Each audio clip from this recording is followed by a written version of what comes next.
Argentine کا ایک شہری انڈے خریدنے کے لیے سٹور پہ جاتا ہے، انڈوں کا ایک کارٹن اٹھاتا ہے، لا کے اسے کاؤنٹر پہ رکھتا ہے اور دکاندار سے اس کی قیمت پوچھتا ہے۔ دکاندار انڈوں کی قیمت پہلے کی قیمت سے معمول سے کچھ زیادہ بتاتا ہے، تو شہری نے پوچھا اچانک قیمت کیوں بڑھ گئی؟ تو اس پر دکاندار نے کہا کہ جو پیچھے سے ڈسٹریبیوٹر ہیں انہوں نے انڈوں کی قیمت بڑھا دی ہے۔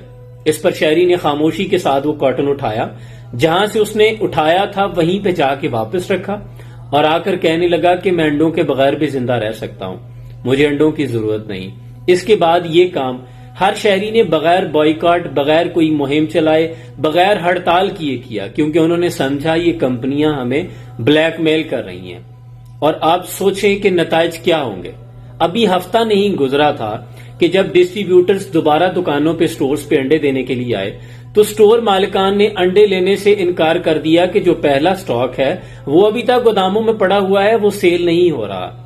اس پر جو کمپنیاں تھی، پولٹری فارم کی تھی، جو آنرز تھے، انہوں نے کہا ضد پہ اصرار کرتے ہوئے کہ کوئی بات نہیں، جب لوگوں کو ضرورت پڑے گی نا تو یہ خود ہی انڈوں کی خریداری معمول پہ آ جائے گی، لوگ خریدنا شروع کر دیں گے۔ رہنے دے، ابھی ضد کر رہے ہیں، پرائس کم نہیں کی گئی، لیکن لوگ اپنی ضد پہ اڑے ہوئے تھے کہ ہم انڈے نہیں خریدیں گے۔ ابھی کچھ دن گزرے تھے کہ جو پولٹری فارم کے مالکان تھے انہوں نے ایک میٹنگ کی اور قیمت کو دوبارہ جو پہلے کی قیمت تھی انڈوں کی اس پہ لانے کا فیصلہ کیا، لیکن لوگ ابھی تک اپنی ضد پہ ہیں کیونکہ انہوں نے سمجھا یہ ہمیں بلیک میل کر رہے ہیں، ان کو اس بات کی پنشمنٹ ملنی چاہیے۔ اس کے بعد مالکان نے دوبارہ میٹنگ کی کہ ہم انسالوینٹ ہو رہے ہیں، دیوالیہ ہونے کو ہیں۔ پھر انہوں نے آ کے میڈیا چینلز پہ ارجنٹائن کے لوگوں سے معافی مانگنے کی پیشکش کی اور جو انڈوں کی پہلی قیمت تھی اس سے بھی 1/4 کم کیا۔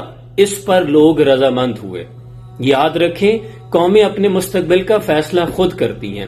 حضرت علی سے ایک مرتبہ پوچھا گیا، مکہ مکرمہ میں کشمش مہنگی ہو گئی تو آپ سے آگے کہا گیا کہ اس کی قیمت بڑھ گئی ہے، تو آپ نے کہا کہ کشمش کی جگہ کھجور کا استعمال کر دو، جب اس کی مانگ کم ہو جائے گی تو قیمت خود بخود ڈاؤن ہو جائے گی۔ ابراہیم بن ادم سے پوچھا گیا کہ گوشت مہنگا ہو گیا، کچھ اشیاء خوردونوش مہنگی ہو گئی ہیں، تو آپ نے کہا کہ سستی کر دو۔ لوگوں نے پوچھا کیسے؟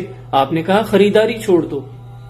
یہ مہذب معاشرے ہوتے ہیں وہ ایسا کرتے ہیں، لیکن صد افسوس ہمارے ہاں پتہ چل جائے چیز مہنگی ہونے والی ہے، پٹرول مہنگا ہونے والا ہے، سٹاک کرنا شروع کر دیتے ہیں، لائنیں لگ جاتی ہیں، جا کے احتجاج کرنے کی بجائے ہم گھروں میں سٹور کرنے لگتے ہیں۔ اس قوم کا اللہ ہی حامی و ناصر ہے۔ سلام پہنچے۔